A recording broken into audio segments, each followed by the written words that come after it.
Hindi po sa lahat ng panahon, ang ating gusto ay natutupad. Natalo po ako sa kasong libelo na isinampa nina dating Senador Kiko Pangilinan at Sharon Cuneta, at hindi lang isa kundi 5 counts po ito. Iyan ang kinumpirma sa Bitter Anang columnist na si Christy Ferman sa kanyang episode ukol sa kaso na isinampa sa kanya ng mag-asawang Kiko at Sharon Cuneta. Dagdag pa niya dito, ang amin lang, hindi pa ito huling laban. Hindi pa ito ang katapusan ng mundo. Ang laban po ay hindi natin uurungan. Inflation is real. Ilang taon na po ang nakaraan, talo po ako sa Piscalya. Nag-bail lamang po ako ng 10,000 para sa isang kaso ng libel, ngayon po 48,000 pesos na po per count.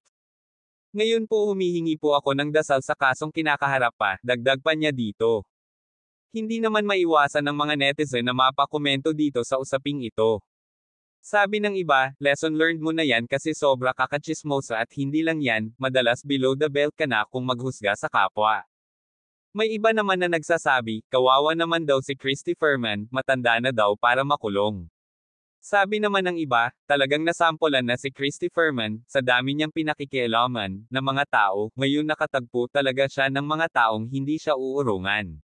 Deserve mo yan Christy Ferman, ika nga nila, yan ang dapat sa mga taong walang preno sa bibig, kaya bagay sa kanya yan.